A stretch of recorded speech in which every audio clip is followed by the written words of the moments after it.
नमस्कार, मी राहुल कुलकर्णी. एक प्रॅक्टिसिंग लॉयरच सांगू शकतो की ओरल ऑब्झर्वेशन जे असतात कोर्टातली ती का महत्त्वाची आहेत. गेली 2 दिवस झालं आपण ते बघतोय. सो मला तर असं वाटलं की तो जर कल, कारण आज न्यायमूर्ती बागची असं म्हणाले की आता तो बॅच झाला आहे की पक्षांतर करायचं. खरं तर हे चुकीचं आहे. पूर्वी ते अपवादात्मक होतं. सो हे जे ओरल ऑब्झर्वेशन्स गेल्या 2 दिवसातले एकानंतर एक बागचीपासून सुरुवात करू आपण. या केसमध्ये बागची सरांचा दृष्टिकोन हं, आणि समजण्याची क्षमता हं, ही अत्यंत चांगली आहे असं मला वाटते. हं, त्यांना विषय समजून घ्यायचा आहे. तर जस्टिस मोहना मॅडम ज्या आहेत त्यांना हा विषय पूर्णपणे समजला आहे. हं, त्या कदाचित आत्ताच कन्व्हिन्स आहेत की उद्धव बाळासाहेब ठाकरे यांची बाजू पूर्णपणे बरोबर आहे. हं, पण सरन्यायाधीश सूर्यकांत हे अजूनही बरेचदा ते थोडीशी डुलकी घेतात, ते विचार करत असतात असं दिसते. आणि जे काही प्रश्नसुद्धा विचारले जातात ते सजेस्टिव्ह टाईपचे तुम्ही जसं म्हणता ते असतात. जसे की की एखादी मग पक्षाची तुमची अशी प्रक्रिया आहे का? हं, की जर असे लोक बाहेर जात असतील तर त्याच्याबद्दल काय करायचं, तुमची काही प्रक्रिया आहे का? आता अशी कोणाची प्रक्रिया नसते ना. हं, म्हणजे अपात्रतेचा कायदा त्यासाठी आहे. काय प्रत्येक पक्ष आपली आपली घटना तयार करणार का तशा प्रकारची, की असं हं, केलं तर आम्ही असं करू? कायद्यानुसार सगळं व्हायला पाहिजे. हं, मग अपात्रतेचा कायदा त्याच्यासाठी आहे. हं. तर जे काही प्रश्नसुद्धा ते विचारतात ते एक वेगळं डायव्हर्जन देणारे आणि कधी-कधी अनावश्यकतेकडे नेणारे असतात असं माझं मत आहे. नाही, मग तसं असेल तर 1-2 होऊ शकतं जजमेंट. 1 वर्सेस 2 किंवा 2 वर्सेस 1. होऊ शकते, तसं झालं तर खूप चांगलं होईल. हं. पण मग सरन्यायाधीश पदावर असलेल्या व्यक्तीची नाचक्की होऊ शकते अशा वेळेस. पण असं झालंय का पूर्वी कधी, की सरन्यायाधीशाचं वेगळं ओपिनियन आहे आणि हो, बाकी झालं आहे असं अनेकदा झालं आहे. आणि आत्तापर्यंत वेगवेगळे मतप्रवाह असणं न्यायाधीशांमध्ये हं, हे एक ताकदवान ही प्रक्रिया मानली गेली आहे, हं, की न्यायाची प्रक्रिया ताकदवान असल्यामुळे काही जण वेगळं मत व्यक्त करू शकतात. हं. पण आत्ता तशी परिस्थिती अ, थोडी विरळ होत चाललेली आहे, फाईन, की आपलं स्वतःचं एखादं वेगळं मत लोकं व्यक्त करत नाही आणि सगळ्यांसोबतच राहण्याचा प्रवाह मेंटेन करण्याचा प्रयत्न. फाईन. पण आपण सुरुवात केली होती न्यायमूर्ती बागची यांच्या मताप्रमाणे. सो ते जे म्हणाले, की हा जो बॅच आहे, तर त्याच्यात शेड्यूल 10 आणि आत्ता घडलेला सगळा घटनाक्रम यांचं त्यांचं जे स्वतःचं ओरल ऑब्झर्वेशन आहे ते काय दिसतं? नाही, त्यांनी आता वेस्ट बेंगॉलमधली पण परिस्थिती हं, पाहिलेली आहे. हं, तिथले राजकारण त्यांनी पाहिलं आहे. हं, भारतामध्ये 2 म्हणजे 2 राज्यातले लोकं हं. हे राजकीयदृष्ट्या अत्यंत प्रभावशाली विचार करणारे असतात. एक एक बंगाल आणि त्याच्यामध्ये महाराष्ट्र. बंगाल आणि हं, महाराष्ट्र. हं, बाकीचे राजकीय असतात, पण राजकीय चांगला विचार करू शकत नाही. हं, आपल्या इथे विश्लेषणात्मक विचार बंगालमध्ये आणि महाराष्ट्रात ज्या पद्धतीने लोकं करतात, तो बागचींच्या बोलण्यातून आपल्याला दिसतो. हं, की ते जेव्हा म्हणतात किंवा हे असं एक कायम होत चाललेलं आहे, तेव्हा त्याच्यामागे हा रेफरन्स आहे की राष्ट्रवादी नंतर फुटली आणि त्यांच्या स्वतःच्या प्रदेशामध्ये हं, तृणमूल काँग्रेस त्यांनी फुटताना पाहिला. हं, तर मला असं वाटतं की त्या अर्थाने त्यांचा प्रश्न हा चिंता व्यक्त करणारा प्रश्न आहे. म्हणजे तो नुसताच प्रश्न म्हणून नाही आहे हं. किंवा नुसतंच ओपिनियन म्हणून नाही आहे. तर एक चिंता व्यक्त करतायत ते कदाचित, की लोकशाहीची बूज राखली जात नाही आहे. राईट. म्हणून असीम सरोदे यांचा ही मुलाखत महत्त्वाची आहे. कारण मी त्यांना घटना साधारणपणे त्यांचा कल सगळ्यांना माहिती आहे. त्यामुळे तो पॉलिटिकल अँगल पण नाही मी घेणार. पण ते प्रॅक्टिसिंग लॉयर आहेत. त्यामुळे त्यांचं ऑब्झर्वेशन फार महत्त्वाचं आहे. काल पण न्यायाधीश असं म्हणाले होते, की निवडणूक आयोगानं ह्या संदर्भात निवाडा देत असताना चूक केली. कुठले कुठले न्यायाधीश म्हणाले दोघांपैकी एक. सूर्यकांत ते बोललेले नाही. सो ते जे ऑब्झर्वेशन आहे, की आधी कुठला निवाडा द्यायचा होता त्याच्यावर बरंच कन्फ्युजन दिसतं. हो, न्यायमूर्ती बागचीच हे म्हणाले काल. हं, आणि त्याच्यामध्ये त्यांचा कन्सर्न हा होता, की जर जेव्हा कपिल सिब्बल सर हे सगळा घटनाक्रम सांगत होते, हं, की कशा पद्धतीने 16 जणं सुरतला गेले. हं, नंतर काही जणं आणखी त्यांना जाऊन मिळाले.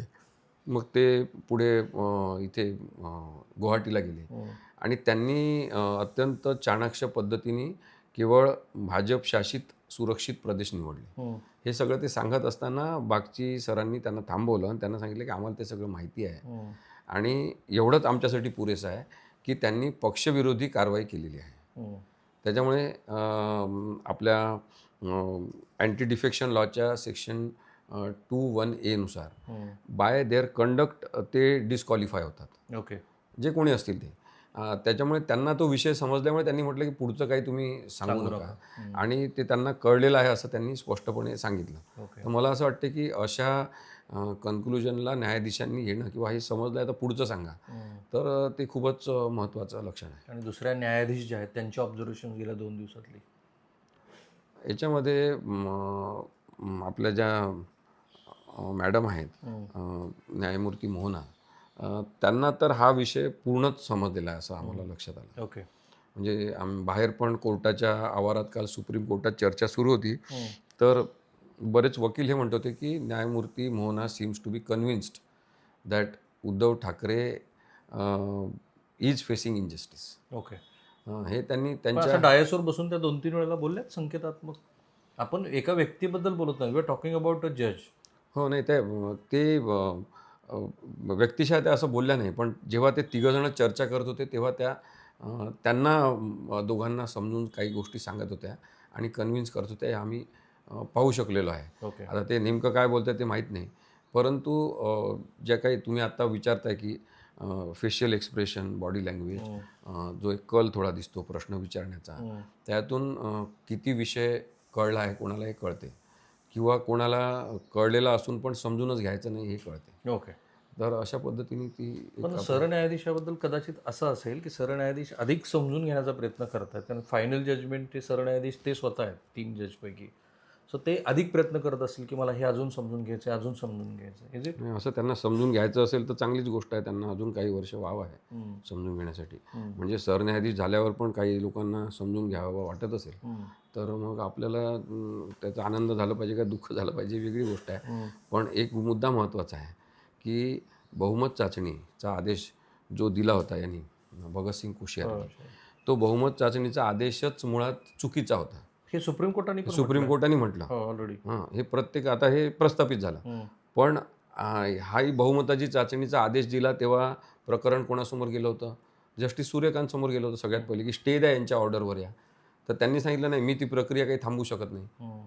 का तसं म्हटलं त्यांनी, थांबवू शकत नाही म्हणून? आता ते सरन्यायाधीश झालेले आहेत. आता त्यांना हे सहन करावं लागेल की स्वतःच त्यांनी दिलेली स्टे ऑर्डर ही बेकायदेशीर आहे असं सुप्रीम कोर्टाच्या 5 न्यायाधीशांनी सांगितलं की ही बेकायदेशीर ऑर्डर आहे. आता त्यांनी जर तेव्हा तो स्टे दिला असता तर तुम्ही लक्षात घ्या, उद्धव साहेबांनी राजीनामा दिला नसता. राजीनामा दिला नसता तर बहुमत चाचणी झाली नसती. बहुमत चाचणी जर झाली नसती तर पुढची काय प्रक्रिया अजून वेगळी झाली असती, आणखी पळून गेलेल्यांमध्ये फुटाफूट झाली असती, काहीतरी झालं असतं, पण चित्र वेगळं राहिलं असतं. आणि बेकायदेशीरता वाढवण्यासाठी हा जो तेव्हाच्या व्हॅकेशन बेंचनी आम्ही स्टे देत नाही असा निर्णय दिला, तो निर्णय एक महत्त्वाचा कळीचा मुद्दा आहे. फाईन. पण त्याच निर्णयामध्ये सुप्रीम कोर्टाच्या 5 जणांच्या न्यायाधीशांनी असं म्हटलं की तो व्यक्ती स्वातंत्र्याचा विषय होता की उद्धव ठाकरे यांनी राजीनामा दिला. Is it? का तो नसता दिला तर बऱ्याच जणांचं होतं, पृथ्वीराज चव्हाण, शरद पवार सगळेच लोक. नाही, तसं काही नाही आहे. बघा, प्रत्येकाचं आता कसं असते की ओपिनियन आणि इंटरप्रिटेशन ह्या 2 वेगवेगळ्या गोष्टी असतात. काही जण आपलं इंटरप्रिटेशन हे काही गोष्टींच्या आधारे आधारभूत करतात. त्यासाठी काहीतरी माझ्याजवळ हे आहे म्हणून मी असं म्हणतो. तो त्यांचा पाहण्याचा दृष्टिकोन असतो.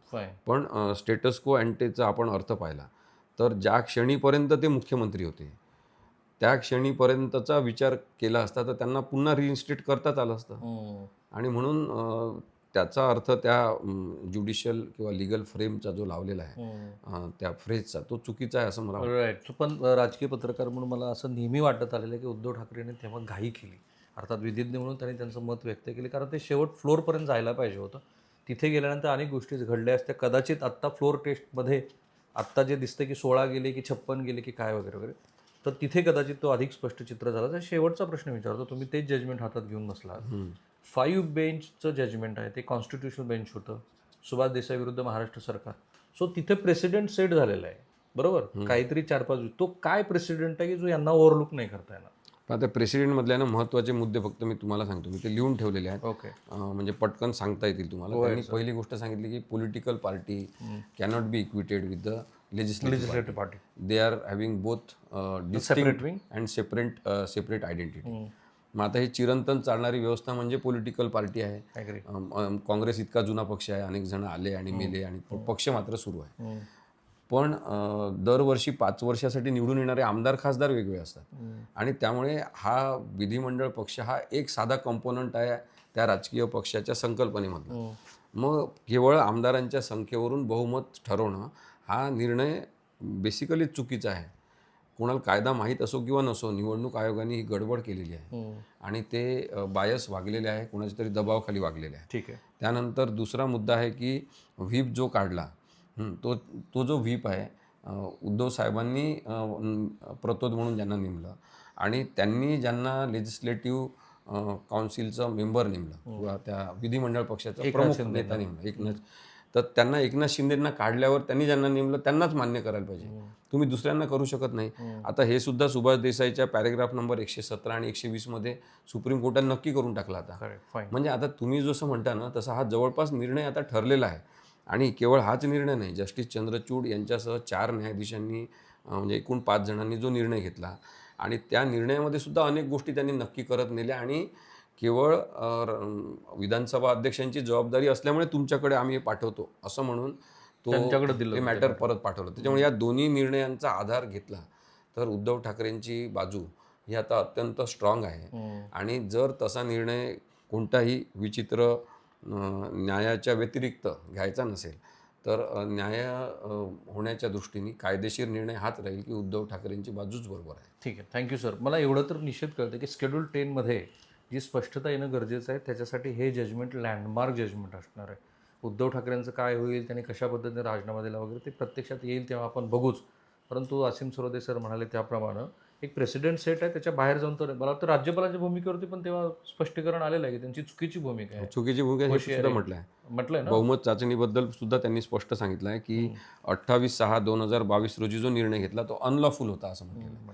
म्हणून मग मला काय वाटते राहुलजी की याच्यामध्ये सगळ्यात महत्त्वाचा मुद्दा आहे की अँटी डिफेक्शन लॉ हा पक्षांतर बंदी कायदा पक्षांतर रोखण्यासाठी करण्यात आला आणि त्यातला मुख्य उद्देश जो सगळ्यात आहे की अप्रामाणिक आणि संधिसाधू राजकारण नको व्हायला, ते थांबलं पाहिजे. यासाठी तो कायदा असेल तर आपण हे सगळं निवडणूक आयोग, राज्यपाल, विधानसभेचे तेव्हाचे अध्यक्ष यांनी मिळून जे सगळे निर्णय घेतले ते सगळे निर्णय हे अत्यंत आक्षेपार्ह आहे आणि संधिसाधू राजकारणाला ते सपोर्ट करणारे आहे. मी सहमत आहे तुमच्याशी, कारण सुप्रीम कोर्टाने तसं जजमेंट दिलेलं आहे. म्हणजे त्यांच्या भूमिकेला मी सहमती यामुळे दर्शवली.